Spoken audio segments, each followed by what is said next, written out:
Hello, good morning class 9th। आज हम लोग करेंगे बच्चों उपसर्ग और प्रत्यय। उपसर्ग क्या है और प्रत्यय क्या है। तो देखिए बच्चों, ऐसे शब्द जो शब्द के आरंभ में जुड़कर उसके अर्थ में विशेषता उत्पन्न कर देते हैं अथवा उसके अर्थ को परिवर्तित कर देते हैं, वे उपसर्ग कहलाते हैं। ऐसे शब्द जो शब्द के आरंभ मतलब पहले जुड़कर शब्द को नया बना देते हैं, उसे हम उपसर्ग कहते हैं। अब ये इसकी परिभाषा है। अब मैं आपको इसके शब्द कुछ दूंगी जो ज़्यादातर एग्जाम में आते हैं, ठीक है ना। देखिए, जैसे शब्द हमें दिया गया है अधीन। अधीन में हमने उपसर्ग लगाना है, तो हमने उपसर्ग लगाया पर, तो नया शब्द बन गया पराधीन।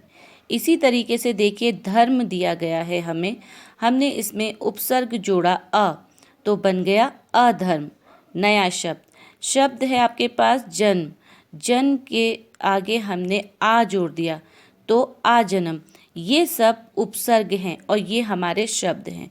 जब इन शब्दों के आगे उपसर्ग जोड़ दिया गया तो ये नए शब्द बन के सामने आए, जैसे पराधीन, अधर्म और आजन्म, ठीक है ना। इसी तरीके से रूप, रूप के आगे हमने अनु जोड़ दिया तो अनुरूप। नायक, नायक के आगे अधि जोड़ा गया तो बन गया अधिनायक। वे के आगे अप जोड़ दिया गया तो बन गया अपव्यय। इसी तरीके से मुख, मुख के आगे अभि जोड़ दिया गया तो अभिमुख। शेष, शेष के आगे अव जोड़ दिया गया तो बन गया अवशेष। जन, जन के आगे दुर जोड़ दिया गया तो बन गया दुर्जन। ये आपको 9 शब्द आपके पास ये हो गए। अब देखिए, इसके आगे और भी शब्द हैं जो मैं आपको दूंगी, जैसे अधिक, अधिक के आगे अति जोड़ दिया गया तो अत्यधिक बन जाता है, ठीक है ना। अत्यधिक बनता है, या फिर अतिशय भी बनता है, अत्याचार भी बनता है। ये उदाहरण दे रखे हैं आपको, इनसे शब्द बनाए गए हैं, ठीक है। अब इस ऐसे ही आपके पास है पीछे या फिर समान। पीछे या फिर समान के आगे हमने अगर अनु जोड़ दिया तो अनुराग बन गया, अनुकूल बन गया। ऐसे ही बहुत सारे आपको यहाँ पर दिए गए हैं शब्द। देखो बच्चों, यहाँ पे हमने जो ये शब्द पढ़े, ये पढ़े हमने तत्सम उपसर्ग के शब्द।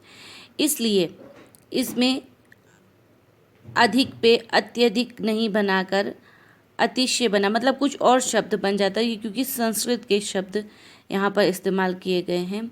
इसकी परिभाषा मैंने आपको नहीं बताई। इसमें ज़्यादा चेंज नहीं हो पाता।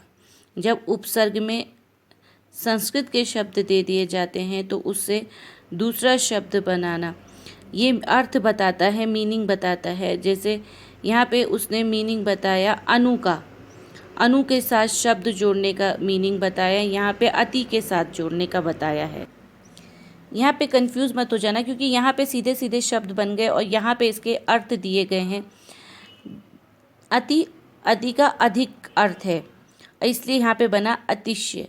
यहाँ पे शय शब्द है तो अतिशय बन गया, ठीक है। तो इसमें कंफ्यूज नहीं होना है आपको, ठीक है ना। जैसे अनु का दिया है पीछे या फिर समान, यहाँ पे उन्होंने अनु से शब्द बनाया है अनुराग, अनुकूल, अनुसार, मतलब इस तरीके एग्जाम्पल यहाँ पे दिए गए। जैसे यहाँ पे दिया गया है अभी, अभी के सामने इसका अर्थ दिया गया है और सामने, तो और सामने, तो इन्होंने अभी से शब्द बनाया अभिशाप, अभियान, ठीक है। इसी तरीके से उपसर्ग के अलग अलग भेद होते हैं। ज़्यादातर आपको सिंपल वाले ही आते हैं, तो ज़्यादा कंफ्यूज आपको नहीं होना है। तो आज हमने आपके उपसर्ग शब्द करे, कल हम लोग इसके प्रत्यय करेंगे। जैसे इसमें 9 आपको इधर दिए गए, तो ये 10, 11, 12 शब्द आपको इसमें मिल गए। अब हम कल इसका प्रत्यय करेंगे। जिस तरीके से उपसर्ग शब्द के पहले जुड़कर उसके अर्थ को बदल देता है, उसी तरीके से प्रत्यय शब्द के पीछे लगता है, या अंत में कहा जाएगा कि लगता है और नया शब्द बनाता है। तो आज आप इसको अपनी कॉपी पे लिख लेंगे और कल हम लोग इसका आपको प्रत्यय दे देंगे। उसके बाद आप लोगों का सिलेबस T1 का ख़त्म हो जाएगा। घर पे रह के T1 की आप लोग सब तैयारी करेंगे। तब तक के लिए बच्चों खुदा हाफिज़।